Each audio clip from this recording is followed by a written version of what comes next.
Well, hi everybody, and good evening here from Finland.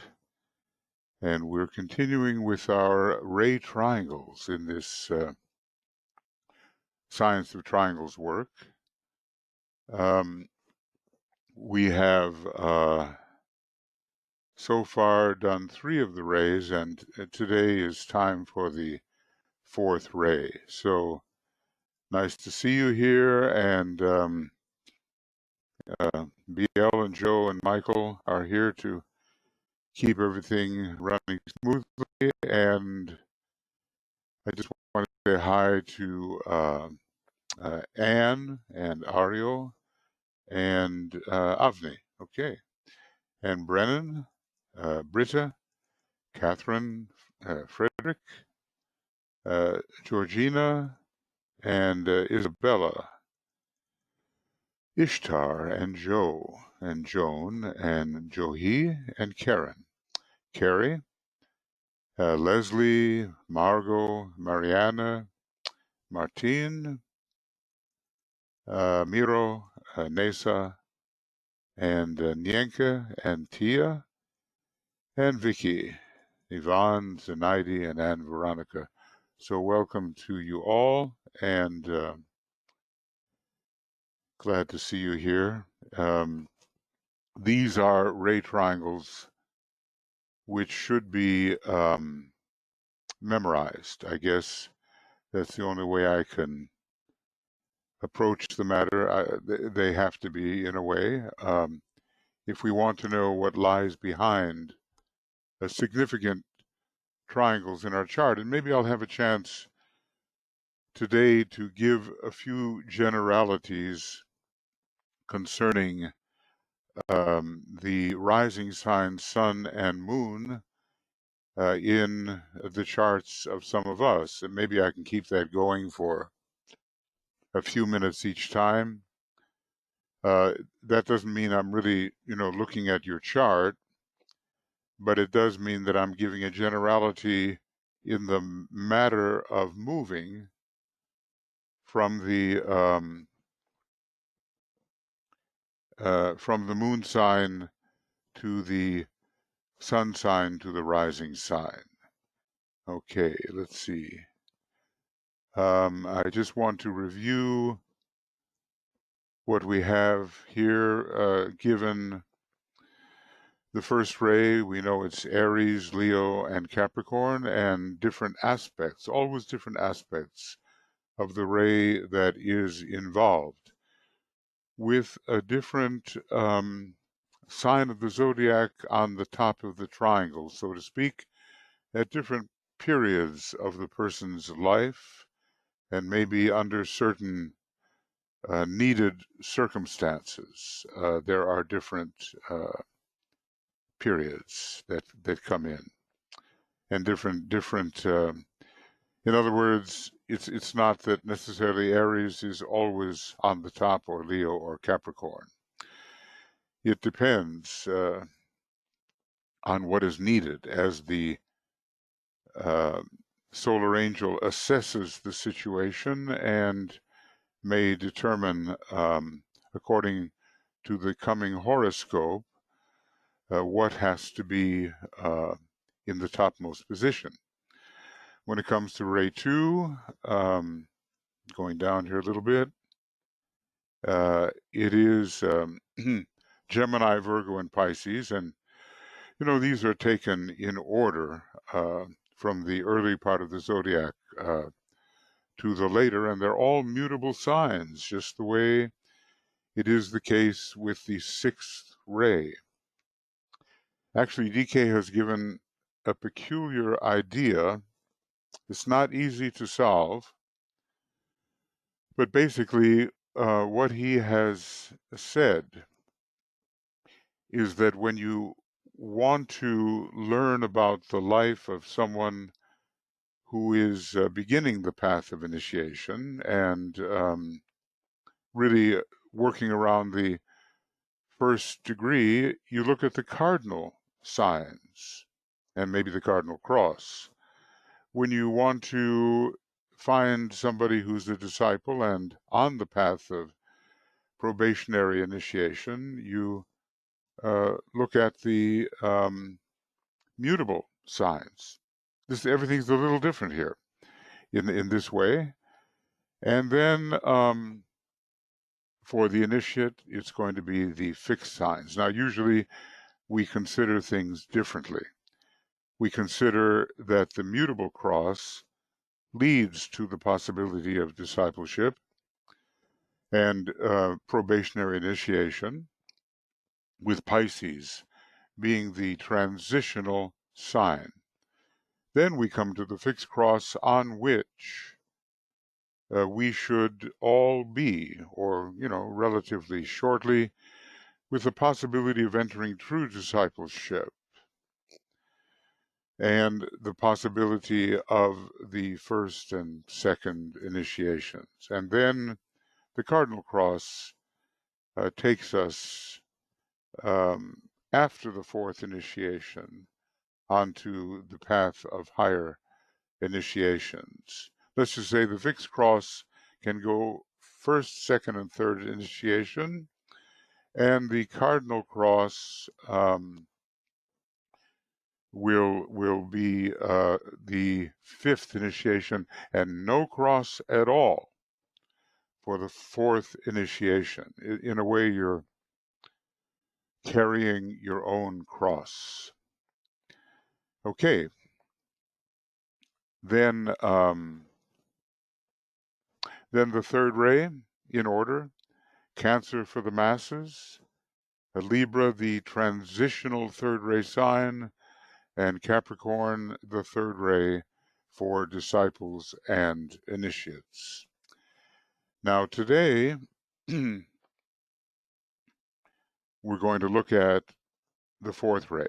It's Taurus, Scorpio, and Sagittarius. Actually, you see Sagittarius is listed quite often here toward the end of the ray triangles. It's ray 4, ray 5, and ray 6 all have Sagittarius, but excuse me, in a different mode of expression. And the strongest ray 4 sign at this time is Scorpio. Now, maybe that will change in the period given that through which humanity is passing, because we have to think not just of the individual, we have to think of the entire race of human beings and what they require at the moment. And for a while, it's going to be the testing influences of Scorpio. And that will lead us eventually to the plane of intuition, where Scorpio is very strong. Let's see if I have that at all.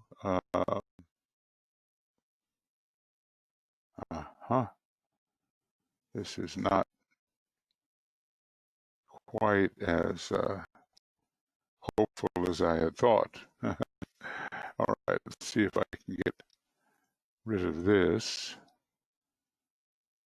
And, oh, my computer's going a little crazy here. Let's see if I can,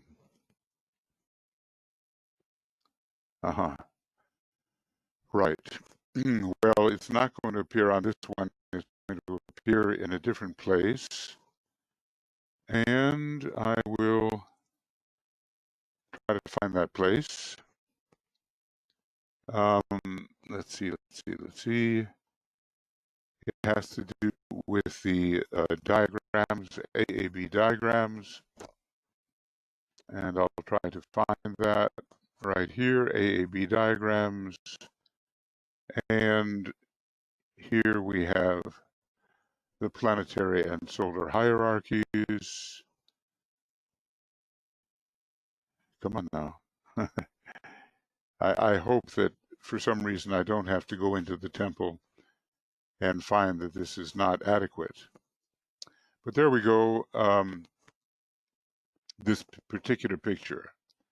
shows us that Scorpio is the ruler of the buddhic plane and Sagittarius of the astral plane where the lunar lords are found. So that's two of the Ray 4 signs are found on the cosmic physical plane. But if we really look farther, let's see if I can come back here. Yeah, that's it. We'll see that Taurus is found on the cosmic astral plane. It doesn't mean that it's not effective on the cosmic physical plane. It's just that it's actually associated with cosmic astral hierarchies. So this particular map, you know, tabulations 1 and 2, it goes quite high. All of our highest spiritual aspirations right now, being human, have to be centered on the cosmic physical plane. There's no way around that. Now, when it comes to Taurus, we look at the sort of evolutionary mantram. It's not yet the disciplic mantram. It says, let's struggle, be undismayed. And, you know, whenever you see the word struggle, you imagine that there's a battle going on between your higher power and your normal personality, or, you know, the angel of the presence, we can call it, the projection of the solar angel on the higher mental plane, and the personality. There's a battle on. Now, Taurus has everything to do with the instinctual nature. And that the tendencies of the lunar lords, now remember the moon, for some interesting reason, conveys the fourth ray, or maybe the sum of influences coming from the planets that the moon veils adds up to the fourth ray. Or maybe there is a hidden planet. It sometimes says that the moon is the king of planets, and maybe that's that undiscovered planet relatively close to us and to the sun called Rex. Rex means king. So when the moon and the sun engage, and they do in Taurus, there is a struggle. Now, the sun is the great source of light. It's for us anyway. Its magnitude, I think it's the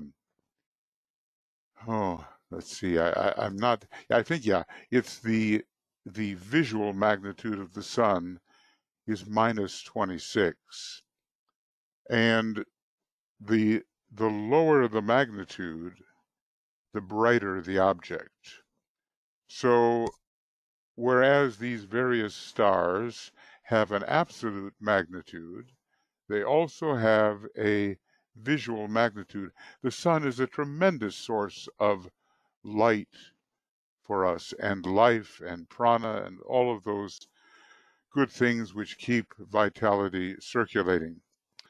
Now with Taurus, Taurus is the mother of illumination. And when you look at Leo, we have the will to illumine, and the sun rules Leo.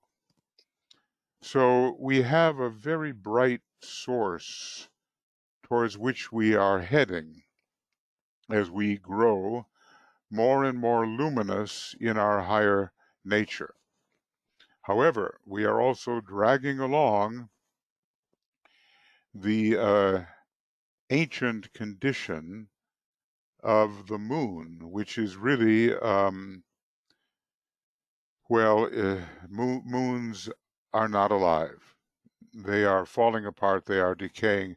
There's even a cosmic moon in our local area. DK hints at that, and talks about it a little bit, that in such a way that you get the feeling that it is the decaying sun of the previous solar system.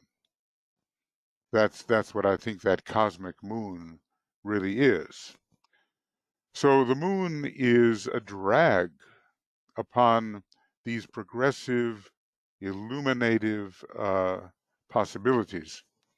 And the struggle then is rampant between them. The sun and the moon are struggling in Taurus. The moon is exalted in Taurus. Okay, there's many ways to look at that.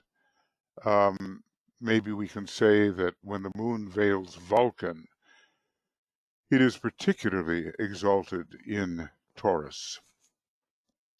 But let's say the moon is the exalted planet and Taurus is the mother of illumination, hence the contest and the constant warfare, Ray 4, between these two. Now, there's another sense in which Taurus has to do with harmony, beauty, and art, especially the higher part of Taurus. When you look at Taurus as a well, let's call it simply a sign. You know, the constellations provide the energy, but the sign is what grabs the energy and makes it applicable to humanity and to the earth. There is this beauty factor in Taurus. It's well known, and the Taurians they have this inherent appreciation of that which the senses reveal. So they have kind of an innate artistry, many of them, and this correlates with their Ray 4. Now, I do believe if a human being can have every ray, and actually can have, and probably does have, 3 rays which characterize the human being, namely the monadic, the soul ray or triadal, and the personality ray, plus this hypothetical higher monadic ray, which comes from where? From up here. This is the place where we find that higher monadic ray, I do believe, the ray of the liberated monad.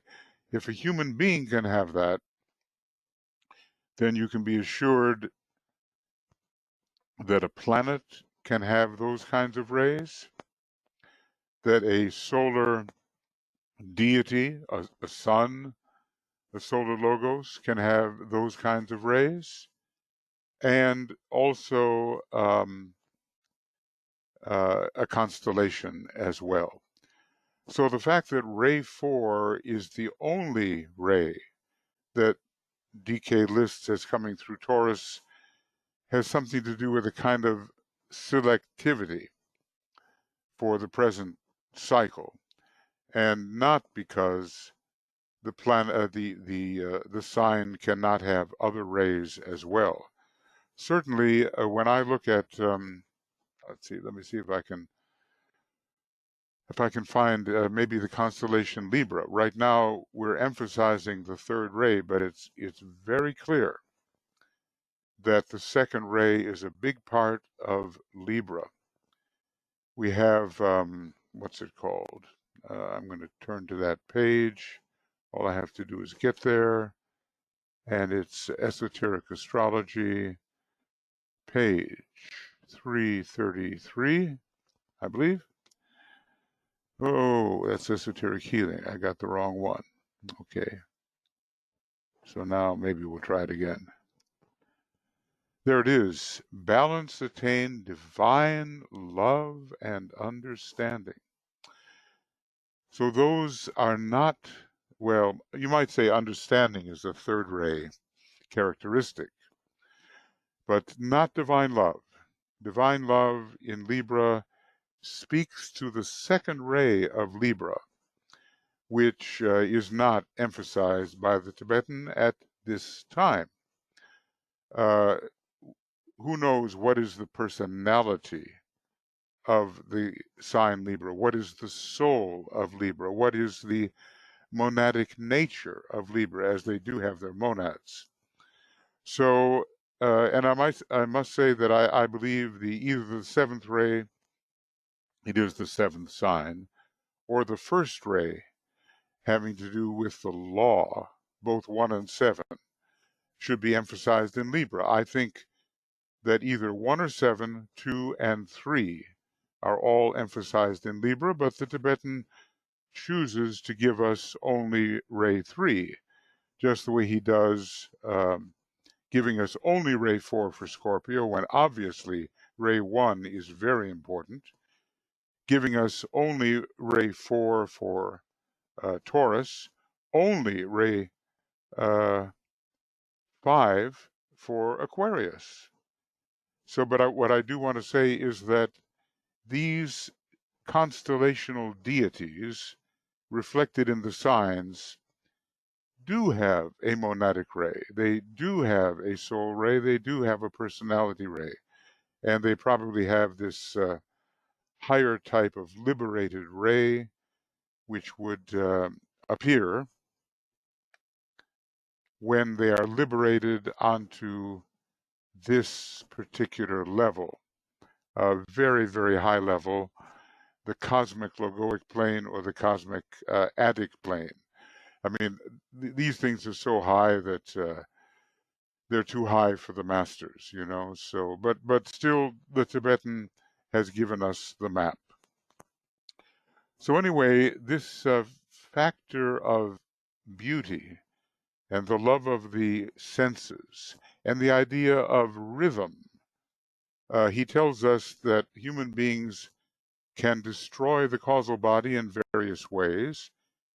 If you go into letters on occult meditation, what is the fourth ray method of destroying the causal body? Well, it's said to be rhythm is one of the factors, and the use of sound and color in a particular way helps to destroy the causal body. So Vulcan is there, and Venus is there as well.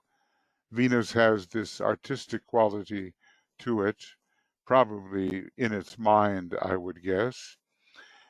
As Venus is, I believe, a second ray, sixth ray monad, fifth ray soul, and a second ray personality, maybe with the mind on the harmonizing fourth ray. But generally, when you're dealing with high entities, DK does not emphasize the personality vehicles. He just might hint at what is the personality ray. And when a planet is a sacred planet, he doesn't much deal with the personality ray.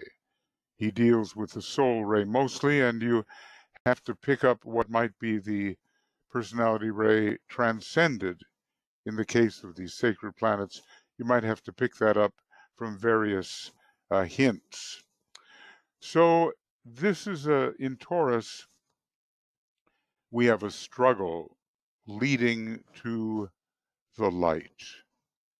And it's kind of a compromise between Vulcan at the top of the head and Venus at the brow. And those two together struggle just the way the pineal gland and the pituitary body struggle. What will it be? Soul emphasis or personality emphasis? Eventually, we might say that the black bull of instinct is transformed into the one-eyed white bull, and it leads the man to the to the island of the one-eyed men. You know, the labor of Hercules. You ride that bull on the way to the home of the Cyclopses. A Cyclops is an initiate of a kind with a single eye.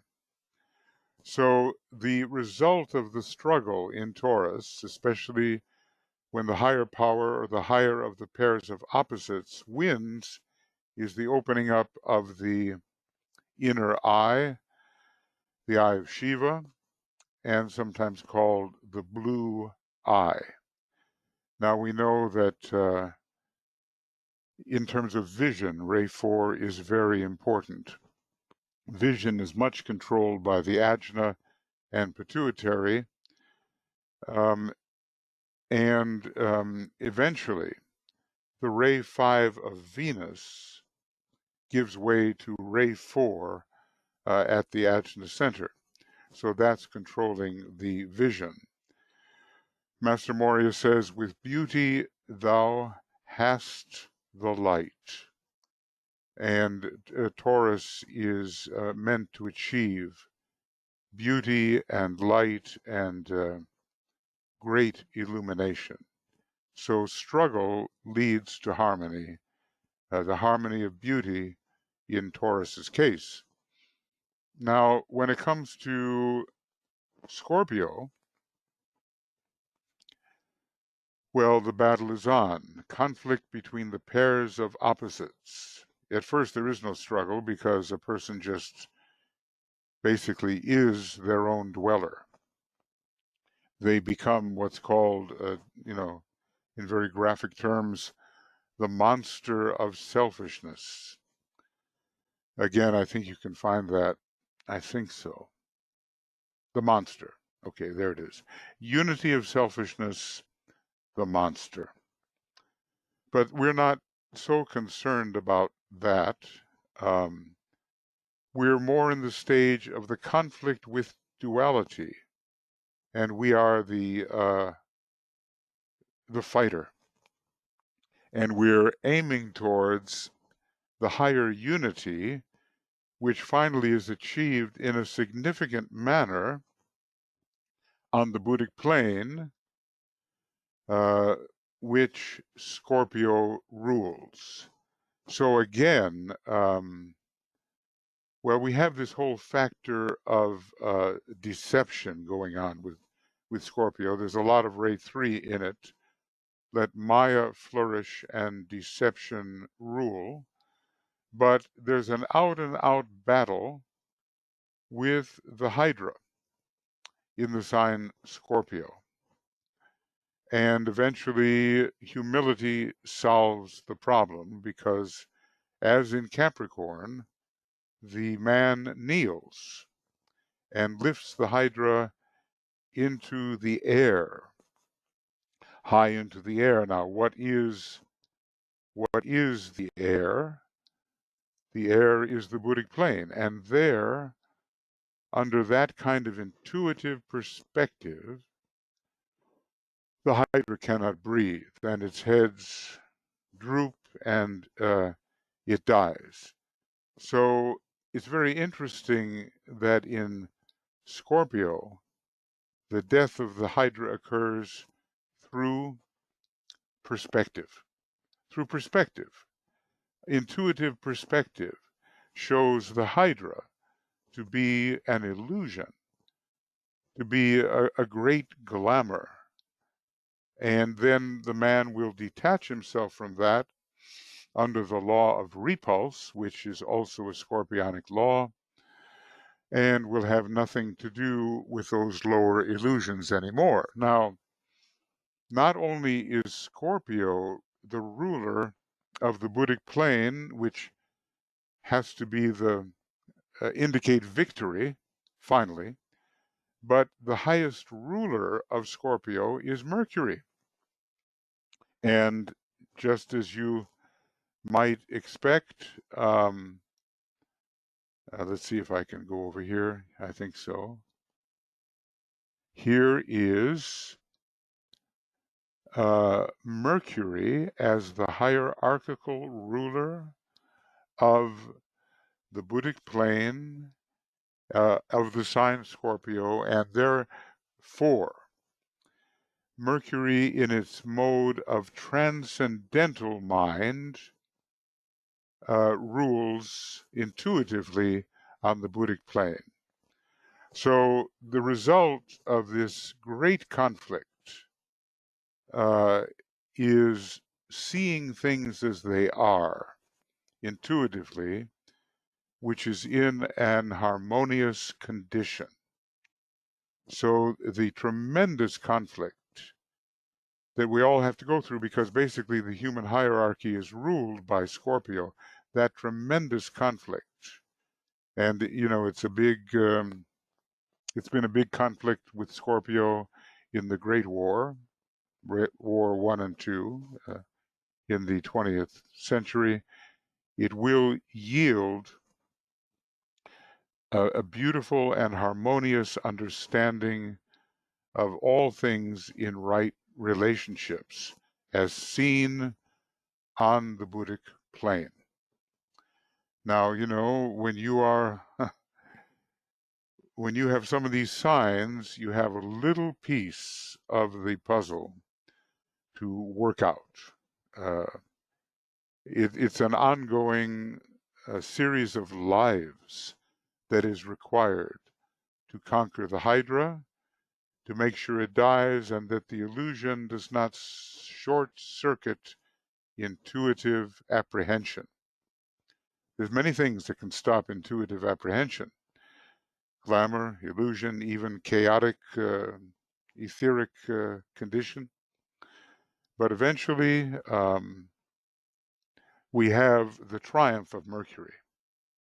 We have the initial battle of Mars, both the exoteric and esoteric rulers, and there's a lot of rays to Mars, but, you know, DK says ray 6, which is probably the personality ray of Mars. When it comes to the soul ray of Mars, well, you know, I don't think it's ray 6. I think it has something to do with the power ray, or even with the ray of science. Mars rules the entire lower mental body. It rules the entire personality as far as that goes, with the exception of the etheric body. Now, above, on the high levels, Mars may have a first ray monad. Saint Paul, or Saul, was a very Martian scorpionic character, and now he's the head of the fifth ray ashram, which means that at least his submonadic ray is the fifth, and probably he's a first ray monad. That is the implication, because he's one of those for whom the kingdom of heaven suffereth violence, and the violent take it by force. And of course, the ray 1 is coming to us through Pluto. It's more destructive than constructive, and it heals by clearing the way of the debris, the dross, the blockages. It is the serpent power. Pluto is the healer with the power of the serpent. All of this is coming through Scorpio. Now, what we have to realize, and it's a subtle point, is that if the fourth ray is coming powerfully through Taurus, it also makes its way through Venus and Vulcan, in addition to the normal rays of Venus and Vulcan. If the fourth ray is dominating in Scorpio, it makes its way through Mars, through Mercury, and through Pluto. Some of those planets we normally wouldn't associate with the fourth ray, but since they do rule Scorpio, the flow of scorpionic energy, ray 4 energy through Scorpio, also passes through the planetary rulers and has to be interpreted at least on some level. Okay, so Scorpio is as far as humanity is concerned, in this triangle, Scorpio is the main distributor at this time. Now, probably there will come a time of light and illumination and achieved beauty when Taurus will revolve into the position of dominance with respect to humanity and this fourth ray triangle. The eventual ray of humanity, the soul ray, will be the second. That's what DK tells us. And he implies its personality will be the fourth. Right now, the fourth ray is very important for humanity, ruling the kingdom humanity and the creative hierarchy, the human creative hierarchy called the initiates. And they are ruled by the fourth ray. Okay. Okay, so, but that will change, and that fourth ray will slide down to a secondary position, and ray 2, the love, wisdom aspect, will rule the soul. Now, given the relationship between the devas and man, the devas are the builders. Now, you can see how important Taurus would be. I build in beauty, you know? The builder, Taurus, Vulcan, the building aspect of the first ray, and the beauty that is to be achieved eventually on the fourth ray through Taurus. So that may be the way that we develop the great illumination that is coming as the unfettered light of Shambhala is released through Taurus, but not yet, not yet. It's not that way right now, at least. Right now, it's a struggle. Let struggle be undismayed. When it comes to Sagittarius, we might wonder, you know, what's it doing there as the distributor of the fourth ray? But there is in every human being a conflict between the animal and the man. And the centaur represents that conflict. Now, eventually, that animal versus man conflict will be put aside, and we will have the shaft of light. We will have the unerring, intuitive, again, fourth ray, consciousness of the Sagittarian. Now, we are told that Sagittarius is one of the intuitive signs. Where does intuition come from, really? Or on what level can it be found? And I want to go here to the chart that Keith Bailey put together.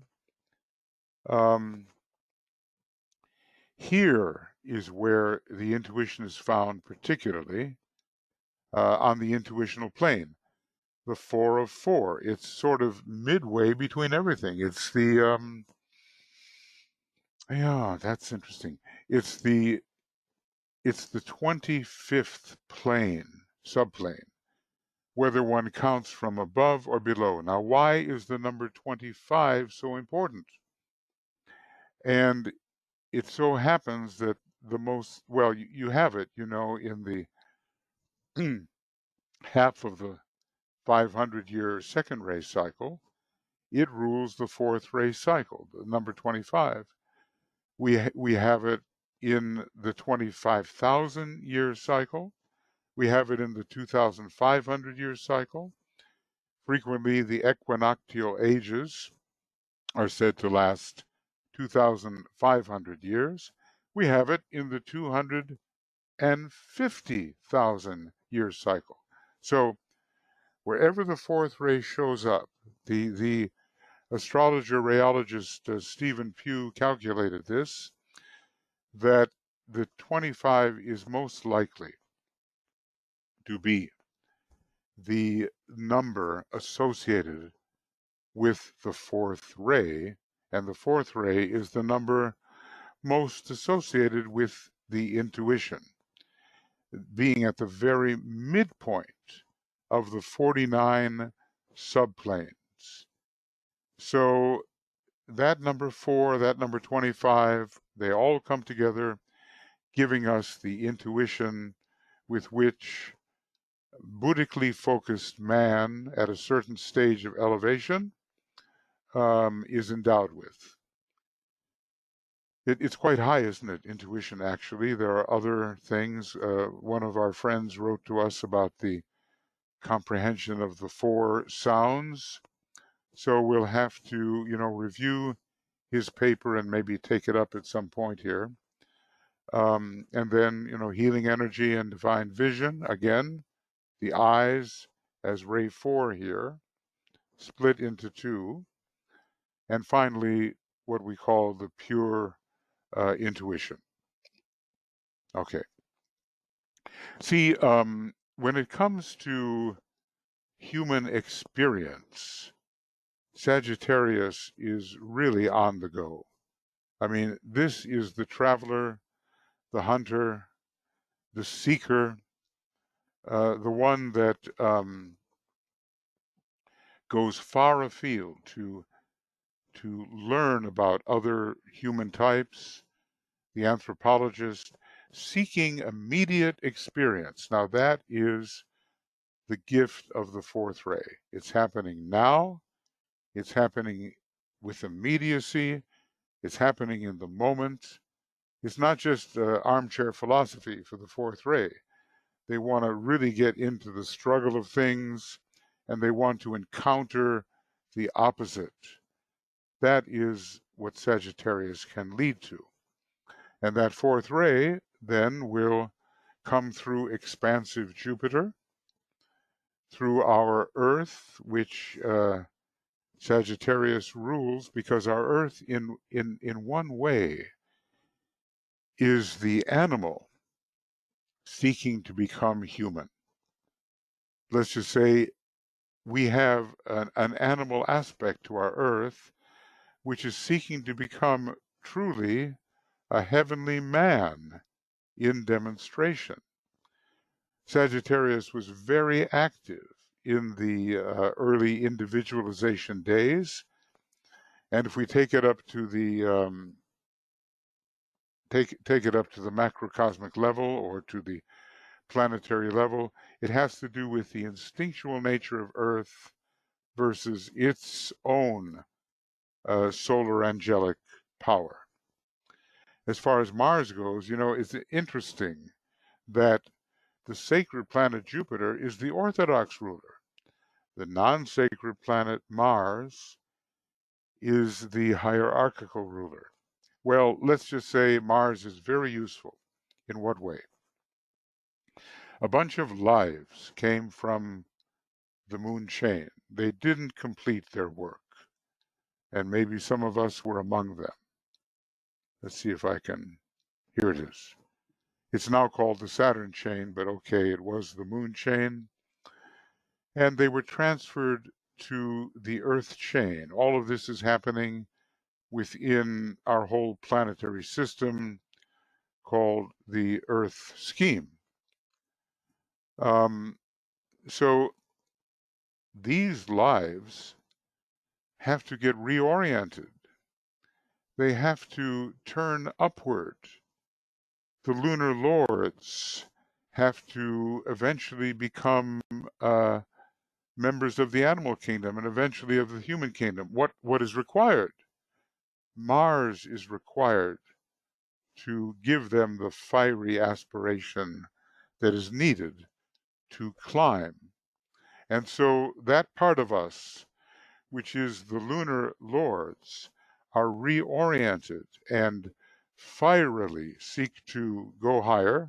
It's a big battle with them, but they seek to go higher and become more and more sacred. They seek to leave their moon chain tendencies behind and get with the program of the Earth chain.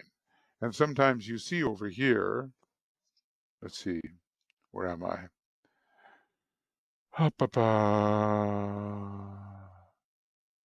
Yeah, here I am. Okay.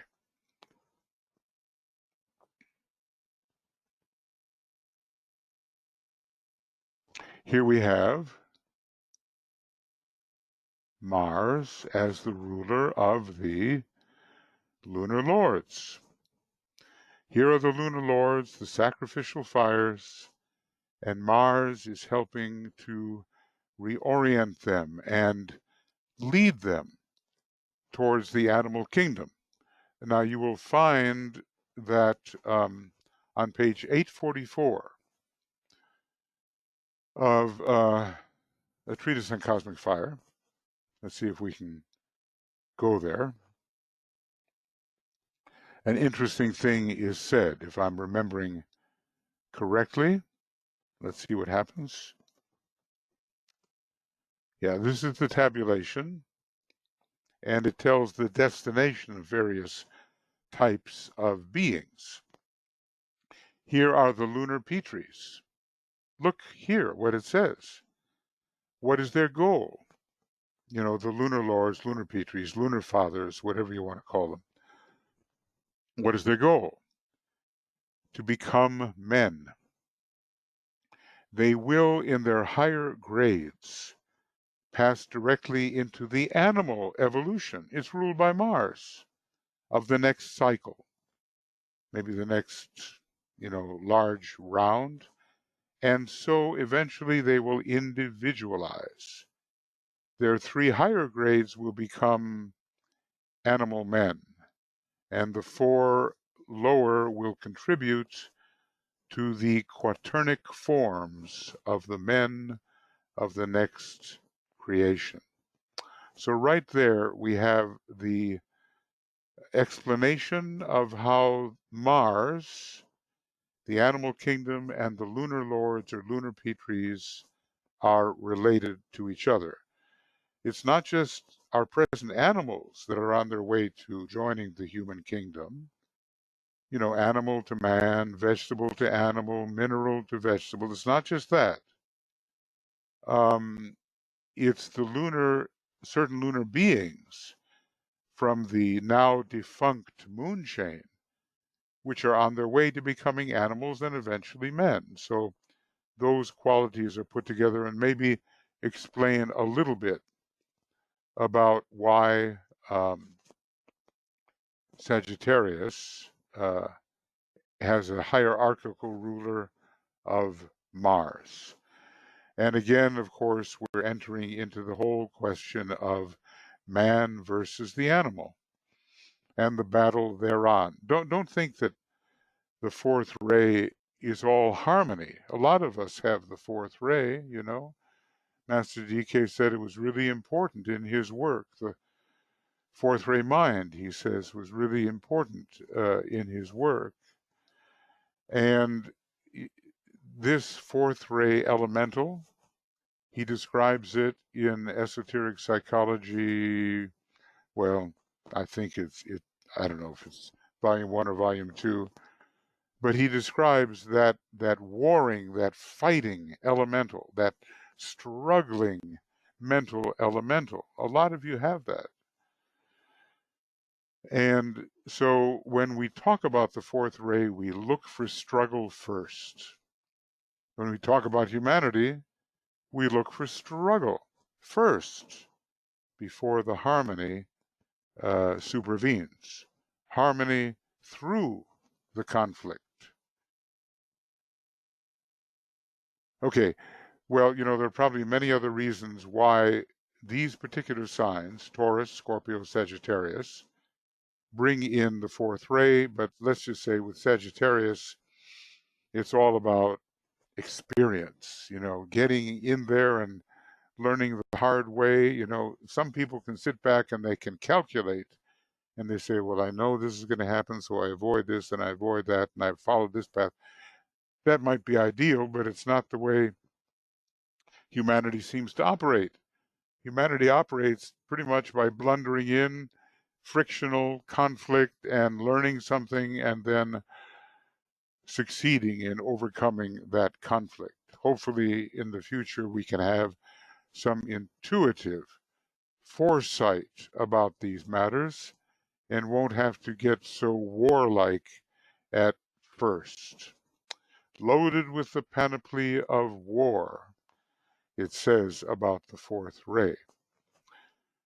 Scorpio, the major battle, often an internal conflict with the Hydra that only intuition can solve, and Taurus, the great in the light, building in beauty after overcoming the lower instinctual nature, and doing everything then within the radiance of the great light, and taking into consideration what the senses reveal of manifestation, because the outer world has to be seen as beautiful also. So at the present time, Scorpio's on top. We're not told when there will be a switch. We are told, when it comes to the fifth ray, which we'll take up next time, that there is an imminent switch from Leo to Aquarius. Right now, Leo is on top with the fifth ray as far as humanity is concerned, and Aquarius, during the age of Aquarius, will soon take that superior position. Okay, now, so what we're going to do here is questions or thoughts that you might have about this fourth ray transmission through this fourth ray triangle, and try to memorize the signs through which the 7 rays come, so they are at your disposal when you're reading charts and thinking about people. And then maybe we'll have a little time, maybe, to for people, and I'll keep going with this. If I started, I'll keep going with it, to read off their moon, sun, and rising sign, and without looking at their horoscope, we can generically talk about the line of progress from the prison house of the soul, which is the moon, to the active personality, which is the sun, probably veiling an undiscovered second-ray planet, and then to the rising sign, which leads a person more towards the center of their soul life. Not the monadic center yet. That's the point opposite the sun sign, and we don't have to deal with that so much this just yet, unless some one of you thinks you're having a monadic attack, maybe some huge oneness experience might flash in, and you might be able to say, well, this comes from the monad. But in general, soul infusion is what we're after at the present time. Soul infusion. And the soul infusing the integrated personality, which becomes a sub-ray of the soul ray. That's what we're after at this time. Okay. So and Michael. Yeah, Michael. Yeah, please. We are already getting questions. Okay, that's a good sign. Yes. Joe writes, I keep wondering about the rays of Antares. Basically, that ray 4 may be coming from that source, especially into Sagittarius. Okay, now Antares, well, you see, there's tropical Antares, and there is sidereal Antares. First of all, it means the enemy of Mars, Ant-Aries, okay? And second of all, it's sort of the heart of the Scorpion. It's always going to be, or at least for the foreseeable future, right in the constellation Scorpio as we see it. Now, when viewed from other angles in space, it's hard to say, but the galaxy is pretty much, well, most of the points of observation of the galaxy are lying more or less on the same plane. So you're not going to get so many perspectives from above or below, as it were. Antares is a huge and powerful star, and seems to have about it a tremendous ray 1 and ray 6. I don't think I know enough about it to say that, it's in conflict with Mars and it's a superior energy by far. I mean, what was it that if you put Antares at the center of Antares, at the center of our sun, Sol, or Helios, the radius of Antares would extend all the way past Mars. It's a huge star, and one of the interesting things about it from Bernadette Brady, maybe I can find that. She's a good astrologer coming from Australia and very practical and interested in the starry lore. So let's see where I am here. Planetarium. Okay, here's the planetarium. It's a very powerful star. Okay, one of the royal stars of Persia, called the Watcher in the West. I was just reading in Letters on Occult Meditation how watch and pray that the Christ told us have very occult meanings regarding success in meditation. Anyway, going on. Being a royal star, it can bring great success, but the possible cause of undoing is that the person goes to excess or becomes obsessive. That's Ray 6, right? And I think there's a discussion about Joan of Arc with a powerful Antares, I can't tell you where, but pushing it too far. After many, many victories, she pushed too far through a kind of obsession of what she had to do, and she was captured, and that, led to all of the developments which are so well known now in the lore. Obsession leads to a downfall. However, by keeping a balance between success with one's goal and the quality of life, the potential downfall is avoided. Well, okay, this is Bernadette Brady's experience with this star. But it is not a mild star at all, and when you consider the fourth ray, even with Alexander the Great, it is a battle in order to achieve harmony and a right balance between two factors. Maybe I've told you, but once he conquered Persia, he began to dress like a Persian and to imitate the Persian culture, thereby putting together, as it were, the Greek and the Persian culture. This is a Ray 4 solution. Alexander was, in my estimation, a Ray 1 soul and a Ray 4 personality. So he did not in a Martian way continue to drive over the enemy. He rather thought of accommodating the enemy and achieving an harmonious balance. So I don't know, what may be the greatest ray of Antares. I can just the lore on it has to be very interesting, and of course one can do a big search about. I did a search once actually. It was called "The Enemy of Mars," and Mars basically has a lower type of sixth ray operating in it.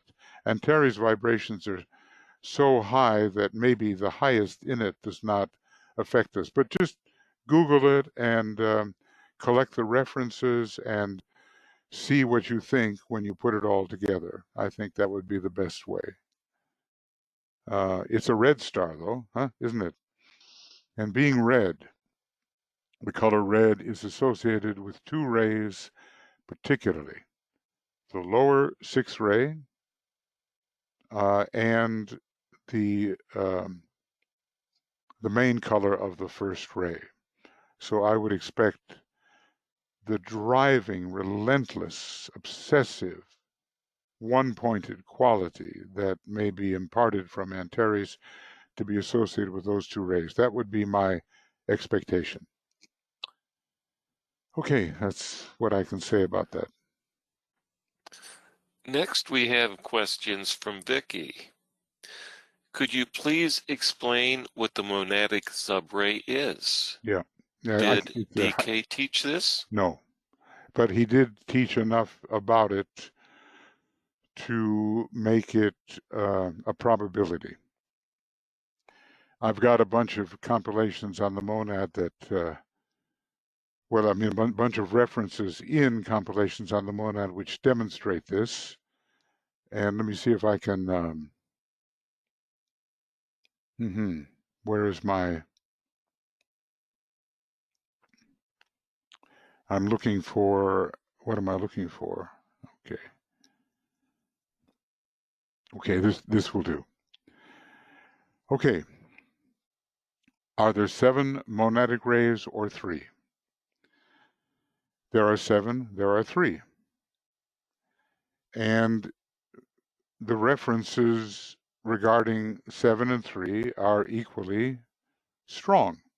As a matter of fact, maybe there's more references about there being 7. I collected all those. On the monadic plane, there are 7 great circles. Now, where to find that is here in Letters on Occult Meditation, page maybe, I don't know, is it 39 or 33 or something? Here it is. Well, it looks too dark to see. I'm sorry about that. I'm going to make it a different color.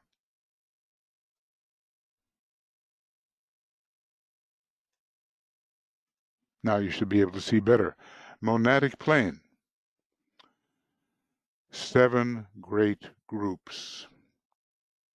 It's quite obvious that with DK talking about 7 types of monads, you know, if it was just 1, 2, 3, okay, but he says 5th ray people, i.e. those whose monads are on the 5th ray, often find their way into the path of magnetic work.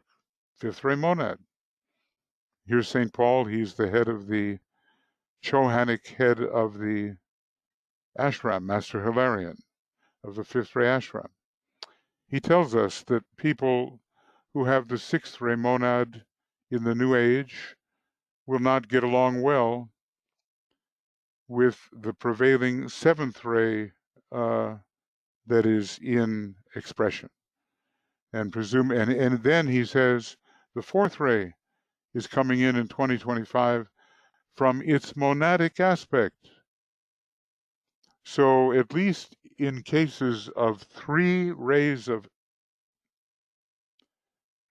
attribute, 4, 5, and 6, he mentions a monadic influence. And maybe he mentions that the 6th ray types don't get along well with monads of the 7th ray. I don't remember exactly. But anyway, the 6th ray monads don't get along well and find strain and stress in a 7th ray age. Monads. Okay. So now, and then we have 7 great groups on the monadic plane. And so the idea of 7 monads, monadic rays, is strong. But he also talks about the higher ray of the monad. It's worded in such a way that is ambiguous, but what does happen is that an escape occurs. Now, the temple of Ezekiel, the monadic body, must be destroyed.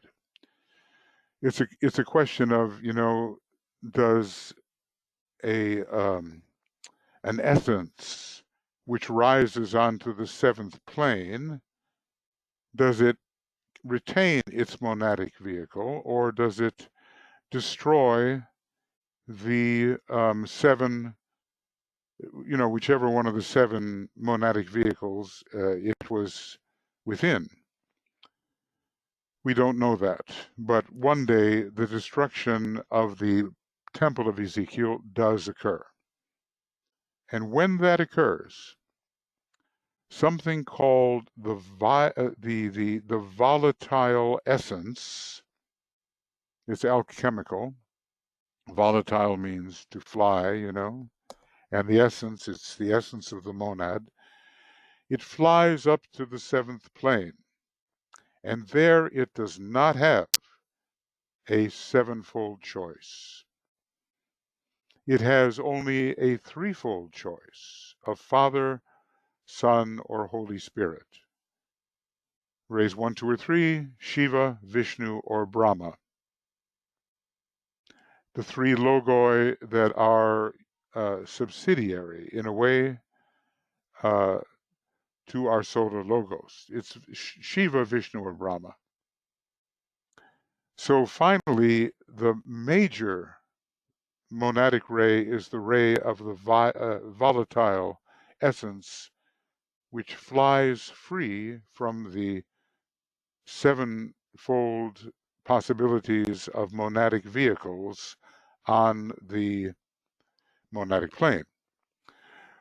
So basically, what you have to do, I believe, it's my speculation, is you have to treat seriously the first monadic encounter.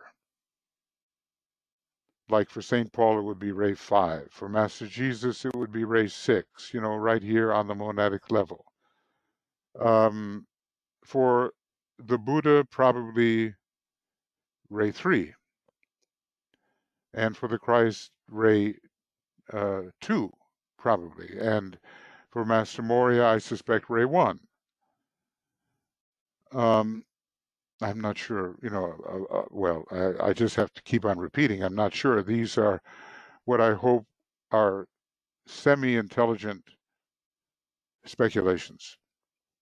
But the volatile essence flies, and it has all of that ingrained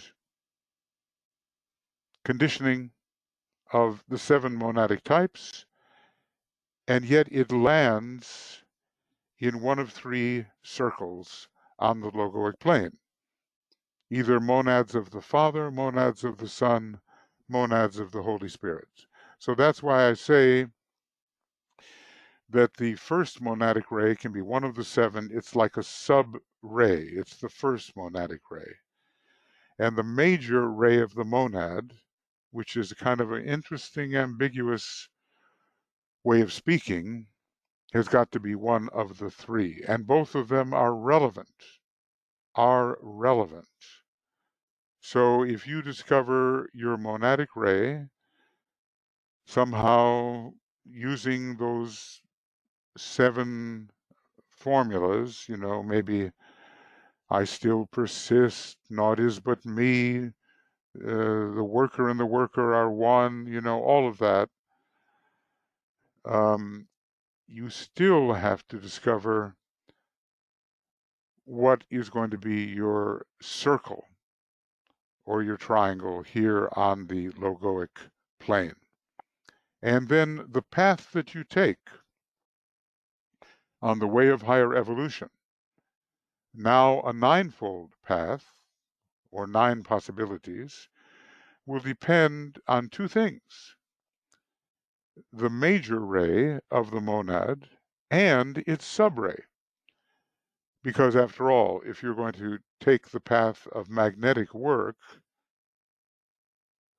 which fifth ray monads take, that cannot apply to the major ray of the monad.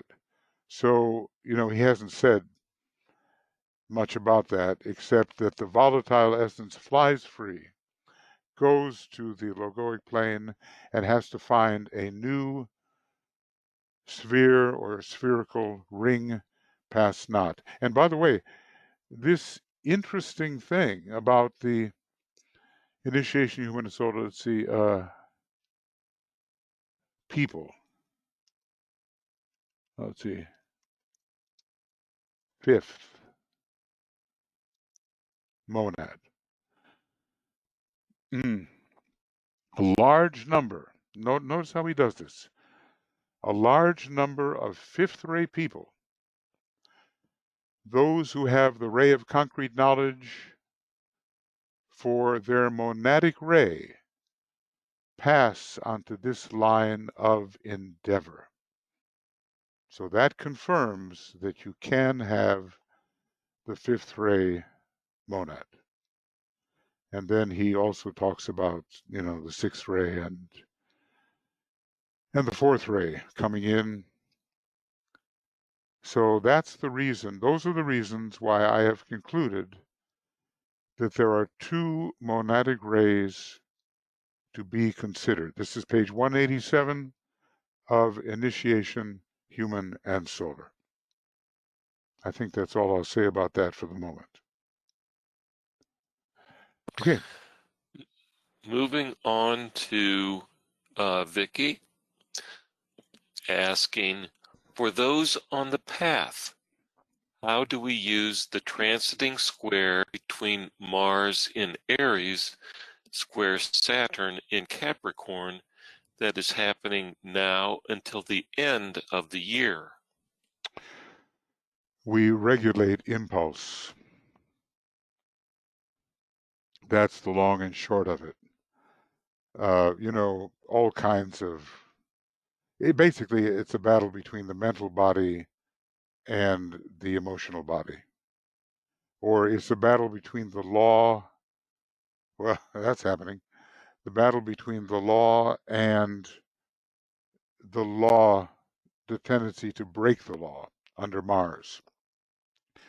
Whenever there is a withering of the law and an uprising of lawlessness on all sides, then I manifest myself from age to age for the, is it the preservation of those that do good and the destruction of such as do evil. It's not an exact quote, but you get the idea. Right now, we have a tremendous contrast between I'll do what I want when I want to do it, and I don't care about the law, which is under Mars, and we have Saturn in Capricorn and in Aquarius eventually, okay? But Saturn is now in Capricorn, and that is extremely lawful and has to do with the regulations that we must follow as we check lawlessness and descent into impulse. It's a lot of friction, that particular square, but Saturn is a great sacred planet. It's the permanent atom of the cosmic physical plane. Mars is a non-sacred planet, less sacred than Earth, and whereas it's very valuable, it also leads to an unregulated condition, and we must regulate that which is unregulated. I think, that's the simple way of putting it, and that's how I think of it anyway. Everybody is entitled to think, how they would wish to work it out themselves. Yeah. And next we have from Anne, is it possible to get some views regarding Sirius rays, except the second, that is well known? Yes. Maybe fifth? Is the third ray having any direct influence when considering karma and its relation to Saturn and the Atmic plane? Okay. Well, obviously a great being like the Syrian Logos has all these rays, but I would say that the rays of Sirius are pretty much the same as the rays of Venus, which I believe to be the planet within our solar system which is most associated with Sirius. Now, just the way Jupiter is most associated with our particular sun. Every sacred planet is most associated with one of the 7 suns or solar systems, of which ours is one. And I look at Sirius as the highest monad is Ray 2. The secondary monad is Ray 6. The soul monastic, definitely Ray 5, and of course the Ray 5 has a lot to do with the atomic plane if you count from below. The atomic plane is the 3-5 level, and I believe the general personality of Sirius, Ray 2. Now, going on below that, I don't know if I would know how to do that, but let's just say that for Venus, the mind may well be Ray 4. So think about Sirius in that respect. It is the 4th path to Sirius. The astral body has been subdued in the sunshine of the major sun and in this very sacred planet Venus, Ray 2, then for the astral body. And I suspect, since we're involved with ritual all the time, when it comes to the Great White Lodge on Sirius and or the Blue Lodge, and the ritual of the solar angel in relation to its personality, the Ray 7 on the physical level, is my guess. So those would be the rays that I would assign to Sirius. Now, the interesting thing is, what do we have? The intermediate law of karma. Karma has a lot to do with the Ray 4 as well. And Sirius sends in the 3 Lapika lords and the 4 Maharajas. Sirius energy has the intermediate law of karma connected with it. It has sensitivity, the brilliant star of sensitivity, and it has the law of freedom as well. Now, the way that seems to work is that the Sirian energy passes through a suspected planet that DK draws. I can't tell you where it is. It's in Esoteric Astrology. He draws it. It's been named as the planet Isis, which is a name applied to Sirius as well. And it goes through the synthesizing planets, Saturn for karma, Neptune for sensitivity, and Uranus for freedom. And via Saturn, the Sirian energy reaches us in terms of the karmic activity. However, that intermediate law of karma is the 4th of these cosmic laws. And maybe, Michael, you've been making quite a study of it, so you might have some amplification on that. But the number 4, which is so connected with Egypt, Master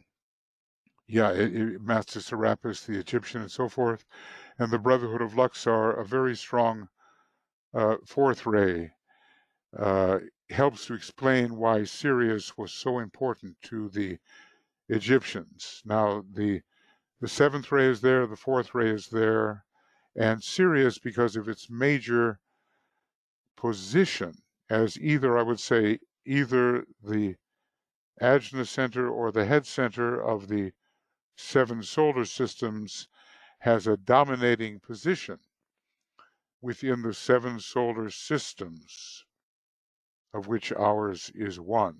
We all should ascribe to the Sirian method of doing things, but the majority of humanity will travel in that direction, okay? And not all, but many will. And they travel there for a great dose of 5th ray manas coming from the 5th ray soul. That much we do know, that the 5th ray is extremely prominent in Venus and in Sirius. As far as the third ray goes, only through Saturn as far as I know.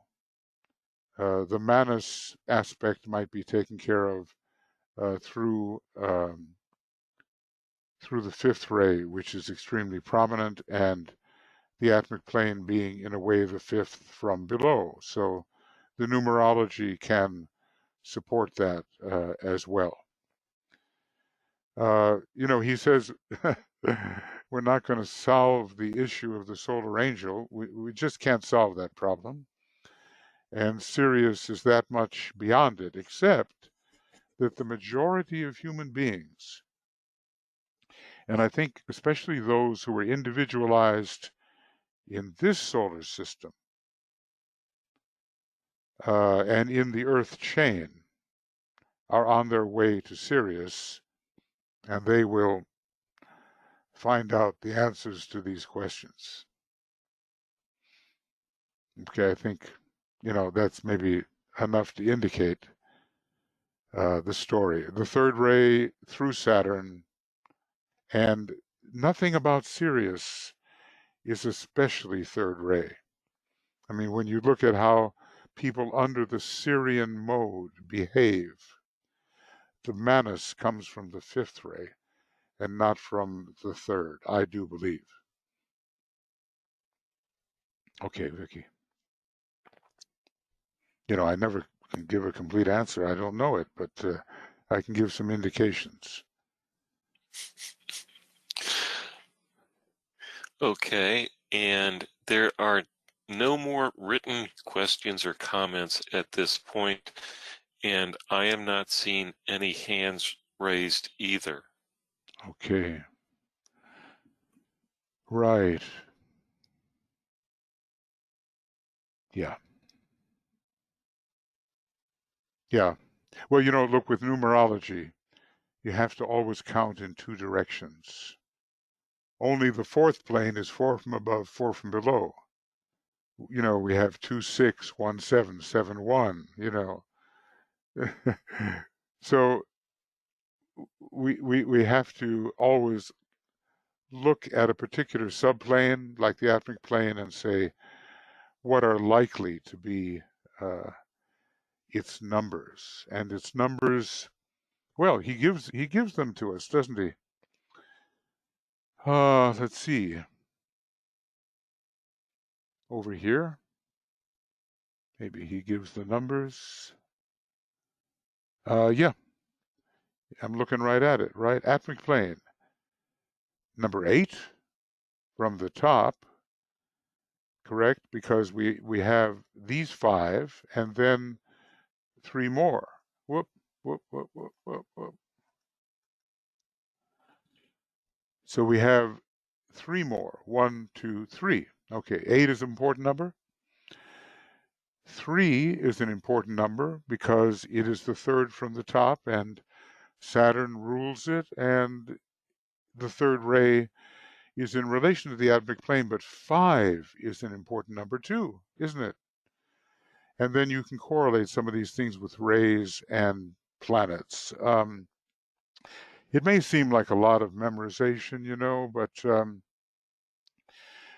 well, look, you're speaking a language, and many people speak more than one language, and it all started out with sounds and words, and then these elements are put together, and we have sentences and paragraphs and whole books.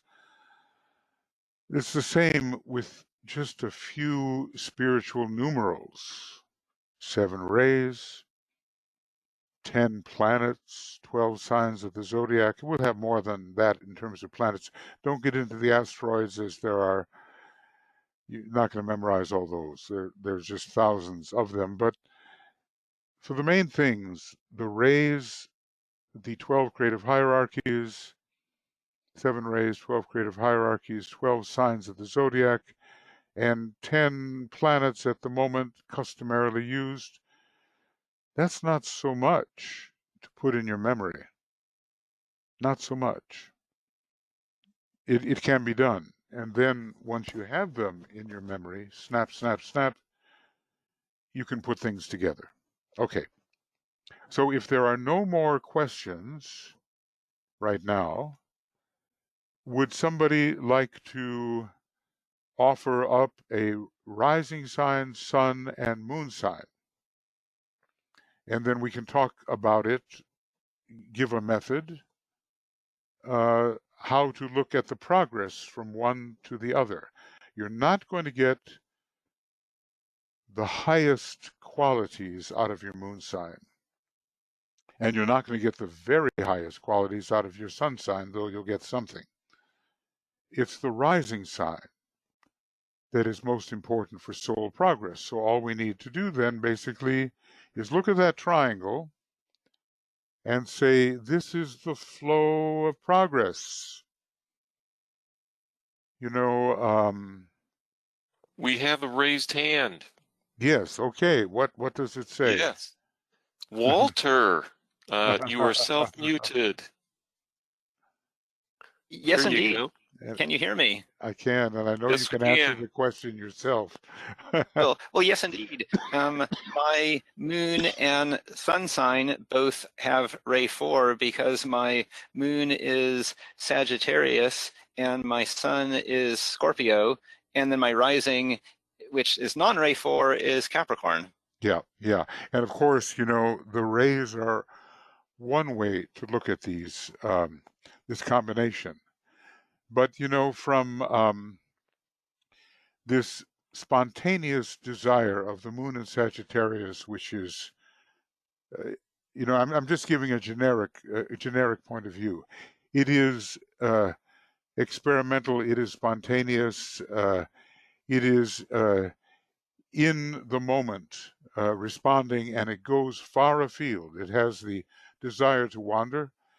It is regulated then by the sun sign Scorpio, which basically adds great mental concentration under Mercury, and the internal kind of depth is added to the moon being more superficial in Sagittarius.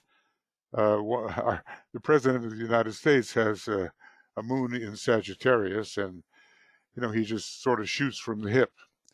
But there's a much more regulated, focused battle, which deepens the whole process of exploration, spontaneous exploration.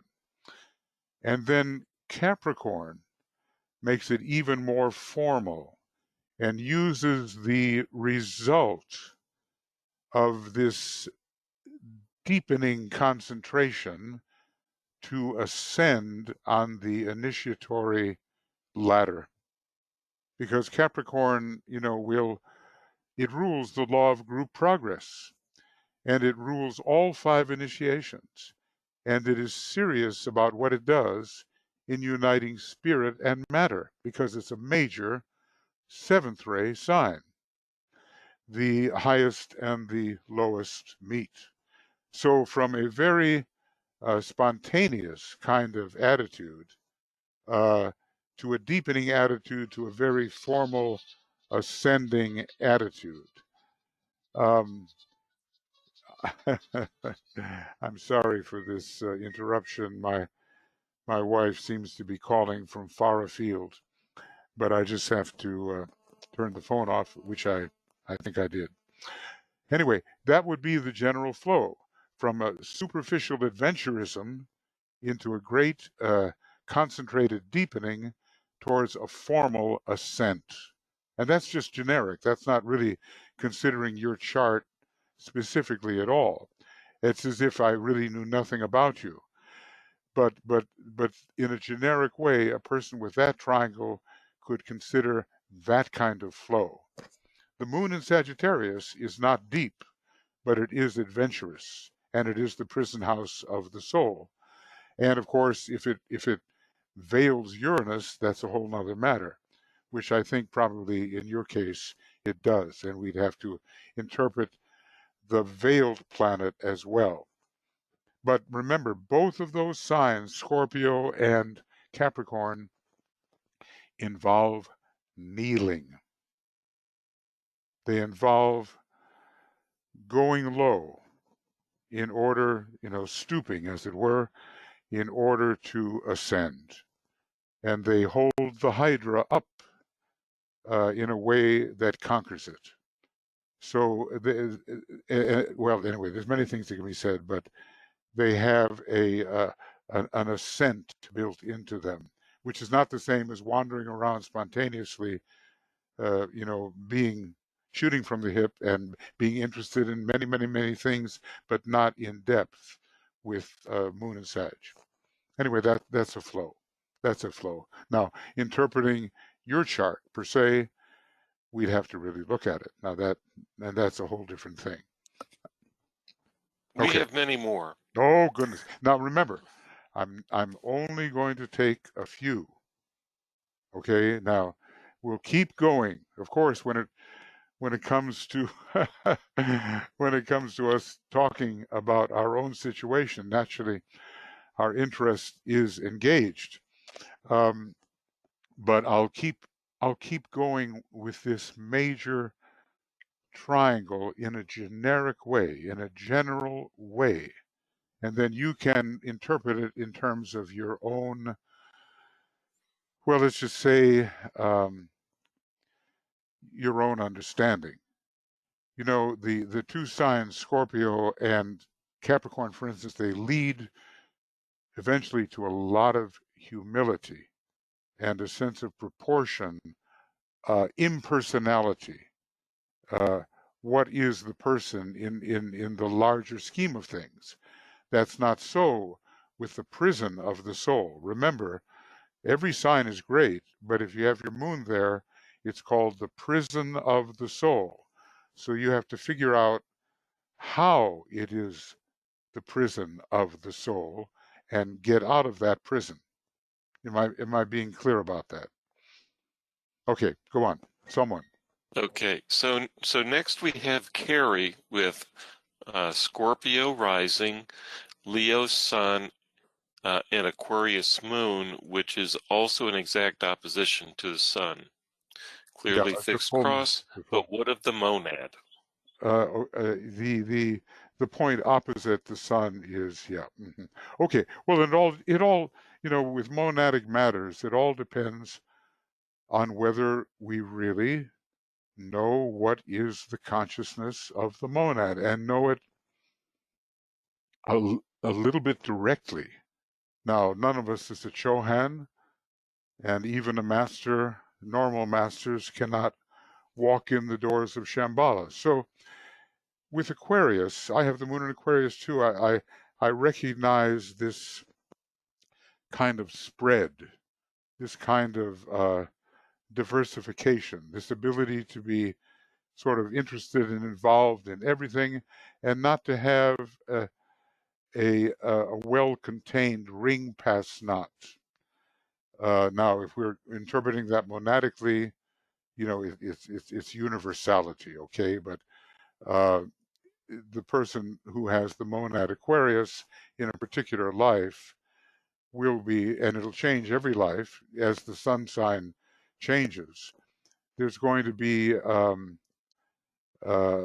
if they have the sun in Leo, then Aquarius will be the monadic inlet, and it's going to be a kind of thing where we approach our understanding of life and our participation in life in an increasingly holistic, universal manner. And how that, a man for all seasons idea, the idea of someone who can do many, many things and do them in a way that is tremendously inclusive of many possibilities. Or just with the moon itself, it can mean a wide dispersion of energies and a kind of unregulation, lack of regulation in the spread, the sheer spread of energies, and a person can exhaust themselves through that if it's just the moon as the prison of the soul. And it can be at first a superficial sense of self, which Leo totally deepens. Okay, so Leo then, extracts the individuality and cultivates it with all the causal body gifts. Leo is associated with the fifth house and with what is found as radiatory gifts within the causal body, and a person becomes a person of distinction. I use that purposefully to separate the individual from the mass. Now remember, I'm not doing the chart of any person now. All I'm doing is a general trend and a general flow from dispersion to concentration and the cultivation of one's gifts in a distinctive manner. Then when we move into the Scorpio rising sign, I believe that's it, we come to what does he say about fulfilling, let's see if I can find this, because the place to be right now is on page 332. Yep. Okay, let's see. Here it is. Leo seeks release in Scorpio. The release that the depth of Scorpio gives. It's somehow, Scorpio is able to see all of those qualities in Leo which lead to any kind of separateness.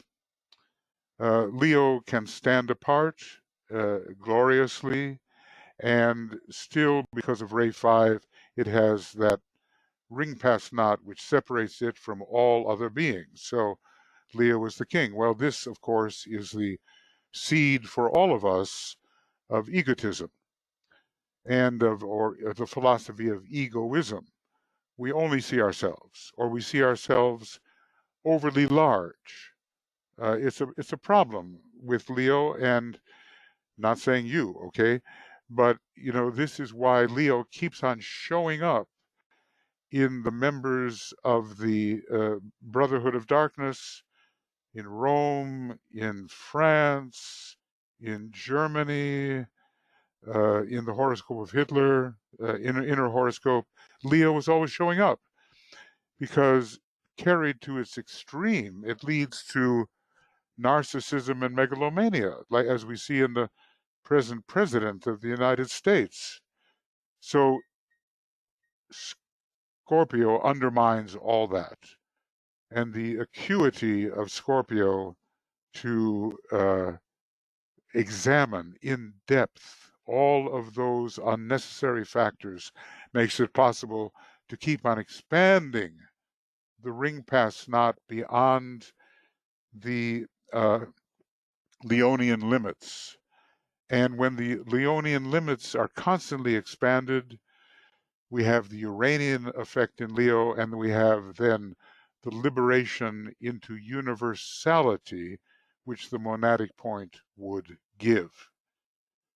So, we're examining the self carefully and seeing all the secrets that prevent growth and the secrets which are cherished but are limitations, and we're undermining them, we're destroying them.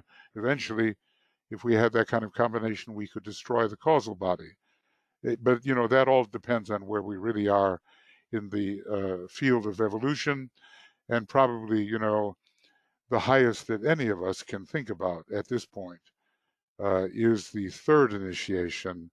I don't think any of us is striving immediately for the fourth when that Scorpio-Leo thing would be operative.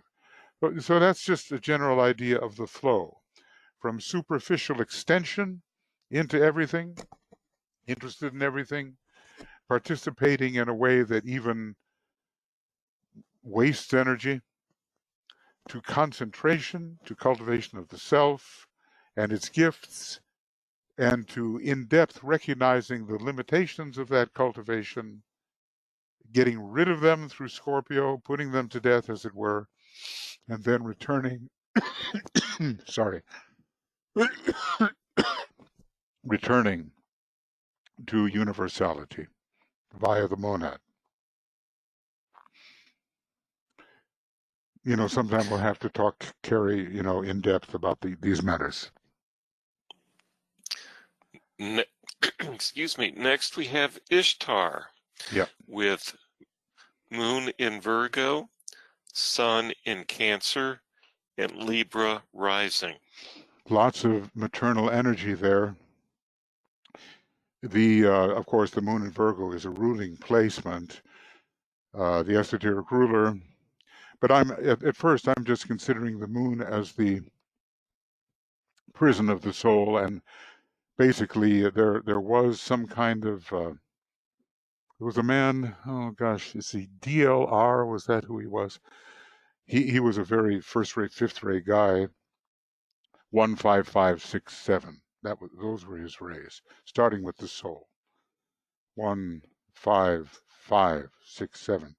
And he was caught in the glamour of circumstance, having to take care of so many little petty things, all of those little duties, that he narrowed his scope down and was overly material about them. So, what is said about Virgo, let matter reign.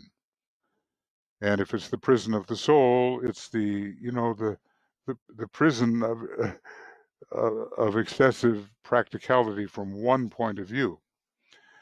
Then we get into another maternal sign, which is Cancer, and it brings in an expansion, a kind of embrace. Still, there is the need to tend to others and to meet their emotional needs and to secure a ring pass knot for oneself, which is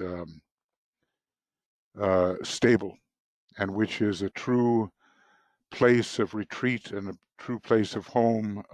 It is an ability to establish the home base, whether you're carrying your shell on your back or whether it's a concrete home. It gives the idea of what you relate to as most familiar. Okay. DLR, yeah. Charles Hill. Yeah, thank you. Thank you, Bill. That's good. But now, see, the moon in Virgo, very material. The sun in Cancer, very emotional. What is the balance between them?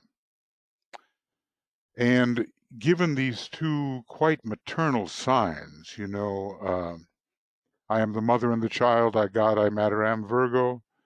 And, Cancer as the great embracing maternal protective instinct. How do we achieve a balance between that orientation and a more individual orientation?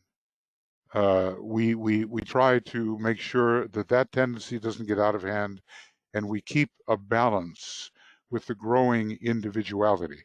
We look for a different kind of relationship. Libra, the sign of right human relations based on intelligence and love. And so often, family relations are not based that way. They are based on attachment. And Libra gives more reciprocity to the possibility so that we can treat other people in terms of their really internal value and not simply because they are related to us and we are the mother. Okay. So, and it's possible to be all kinds of mothers. I mean, you can have one's own children or other children, or one can have one's own baby, as it were. The idea of tending something very carefully, being the maternal force. But there are other kinds of relationships, and the whole development of what we call right human relations without so much attachment would be one of the flows that was indicated here. Not to be caught in the glamour of circumstance, not to be caught in attachment, but to balance relationships until they become right and they honor the individuality of the other person. Of course, obviously looking at a chart, one would see all kinds of things, but I'm just giving a trend, For myself, I had the moon in Aquarius. I scattered a lot of energy. I know how that's done, I always working with groups, always spreading the energy, I have that. But then my sun in Aries, it focused the matter somewhat. It could also lead to impulsiveness, but it really made objectives keen. And then with the Cancer ascendant, I had to throw a ring pass knot around the whole thing, lest it get out of hand, and really have a stable focus for the life, which is fairly well grounded and in which I lived. It was a progression from scatter to containment, if I can put it that way. We are, just a few words is all it takes to see the general trend of the flow. One more. One more, we have Tia with moon in Cancer and sun and rising in Libra. Well, there we go. Okay, Tia. So, the moon in Cancer,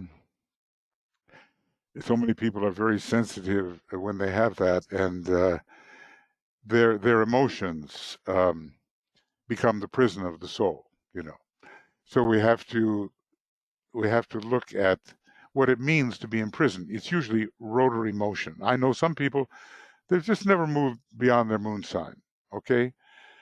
They somehow they've managed to just hang out there and maybe a little bit into their sun sign, and even their rising sign has turned material.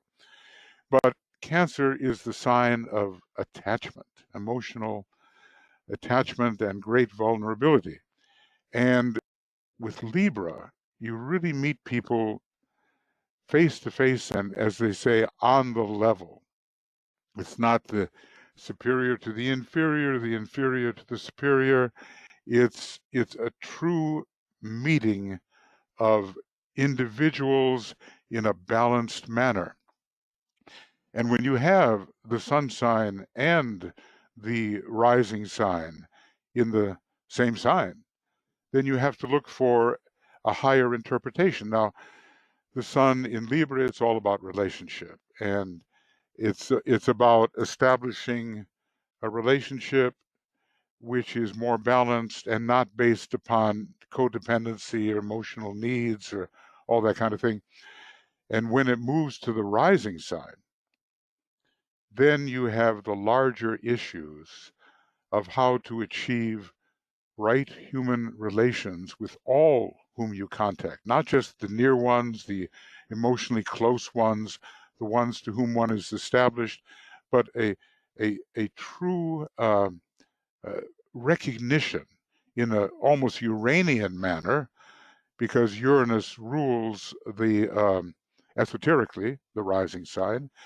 What is your uniqueness? What is my uniqueness? Can our uniqueness meet in some manner so I honor your true individuality, no matter who you are, and you honor mine? This is what's called right human relations, based upon honoring the uniqueness of everybody and seeing it within the context of, well, the usual thing is law, sex, and money, okay, but the larger thing is the Christ energy, divine understanding, divine love and understanding.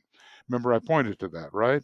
Right down here, Libra, divine balance attained, divine love and understanding. So it's not a question of any kind of all those manipulations that go on in relationships. It's much more a switch to the ray 2, where we love the other for whom he or she is authentically, and not simply to meet our own attractions or satisfy our own attractions. So it's from a more vulnerable position to a clearer standing up for oneself and recognizing that others have to do the same and being happy about that encounter. Looking for it and knowing it's right, it's just, it's fair, it's the way things should be. Those are Libra qualities. Okay, friends, well, I'm going to do this every time we meet. We'll take we will take this particular triangle. Now, I'm not going to get into the sun, rising sign, and monad. I could, I could, but it might not be really relevant, in most cases. That's maybe something I should do in the other class, which is all about identification as being, identify as being, because the monad is all about being, and it's even in a way beyond quality. It's the beingness of all things that is the objective. And I don't know how many of us are really ready for that in an ongoing experiential way. I mean, it's a fascinating subject, but first, let's get the soul infusing the personality. Let's do that. Okay. Yeah, I mean, I know we could go on for hours now, and everybody would be, interested, but we won't do that now. So next week, assuming I don't know what day the full moon is, I certainly should know it.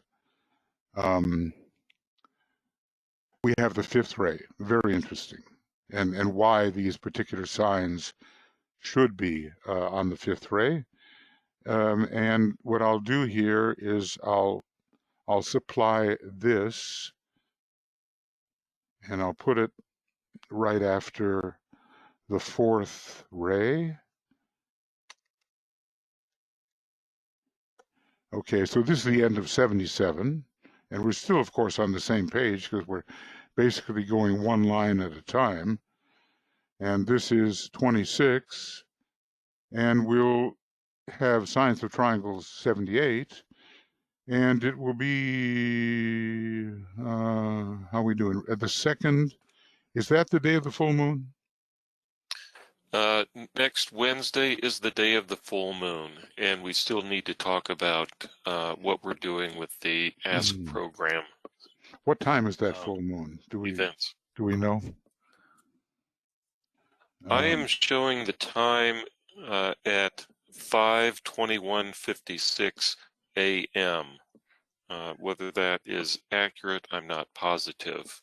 Okay, well that is now if the if the exact moment of the full moon is occurring at the exact moment of this program, then obviously we're going to be in for a 1 week delay because we can't do both, obviously. So let's just say, whoops. Okay. If we delay it a week, the next one would be on September 9. That's the day that the Seven Ray Institute received its walking papers. Okay. So depending on full moon time, maybe a delay until September 9th, 2020. And that would be then, again, evening schedule. All right. Well, let's just that see. is correct. Yeah, that would again be on the evening schedule. Yeah. Okay. Very good. All right. Well, we'll see. Well, okay. This, it's fun to do this. The thing about it is that to look at a horoscope and all the triangles that are significant in that horoscope is a major undertaking. I'm just giving you kind of like a flow chart. I'm saying, okay, look, if you keep on with your moon, you're just going to go in circles. And if you can't get out of that rotary motion, it is a prison. You just keep doing what the habits prompt. Maya rules. And then you should be moving on to the personality at least, and of course its ruler, whether orthodox or esoteric. I mean, but this is not per se a course on astrology. It's about the science of triangles. So we're really asserting our individuality, and we try to do it in such a way that it can become a subset of the soul ray and the soul potentials and that particular sign. In other words, your sun sign should be a sub-influence of your rising sign if you use your rising sign correctly. A lot of people just, this rising sign first shows up very physically at first, and then people just keep the physicality of it. So everything depends upon what petals of the egoic lotus you are presently unfolding. That will determine how you use your astrology. It depends on where you are, all these energies. It depends on the form, the condition of the form, how they are going to be used. And then after asserting the personality and making your way in the world and standing up for something and doing something that is distinctive, then comes how to put it together so that it has a more and more spiritual result, and so your many spiritual gifts begin to express through the rising sign and through the driving energies, as it says, the driving energies of the rising sign. You're brought closer and closer to the soul objective for the particular life, and they can be very different. Your personality objective can be one thing, showing up earlier. Your soul objective can be something quite different and causing a big conflict in the middle of the life, or whenever it happens. A nice midlife crisis that you deserve, okay? I've worked hard for it. I deserve it. I'm going to go through it. Okay, a delay until. So that's all for right now. Tomorrow morning, we have the reappearance of the Christ meditation, 5 a.m. And then in the evening, identify as being, 5 p.m. And that'll be a Zoom webinar, always the same. I think Michael and BL, you've been marking here, haven't you, in the chat box, some of these places Yes, to go? I Yeah. put all these links in the chat box earlier. Okay, that's great. That's great. So just take a look in the chat box and copy it if you need it. I'll just hold on for just a second here before ending everything.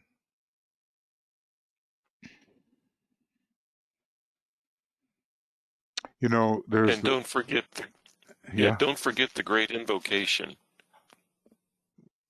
Would I do that? I mean, really? Okay. All right. We always get hung up here on the great invocation because I either don't show it in Zoom or I forget it somewhere else. But okay, it's coming. Yeah, that's the last thing we do together. So the great invocation, there it is. Okay, friends, let's do that together.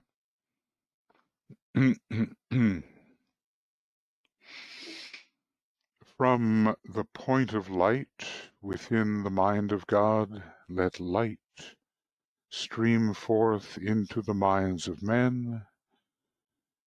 Let light descend on earth.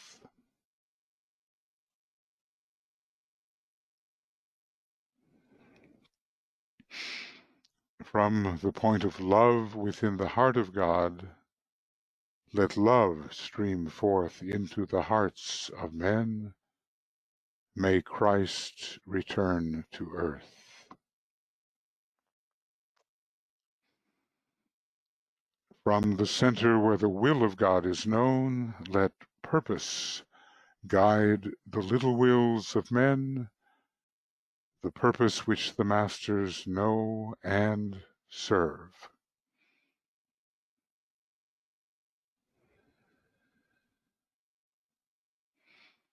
From the center which we call the race of men, let the plan of love and light work out, and may it seal the door where evil dwells. Let light and love and power restore the plan on earth.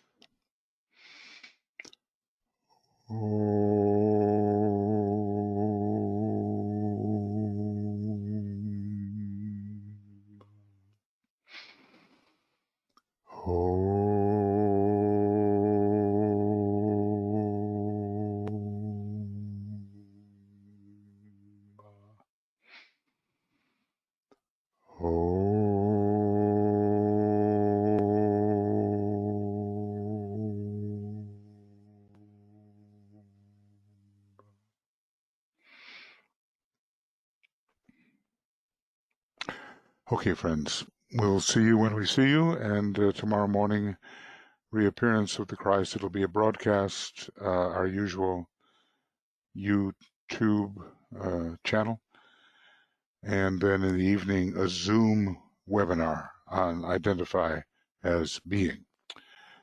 So, lots of love, many blessings from all of us on the communications team, and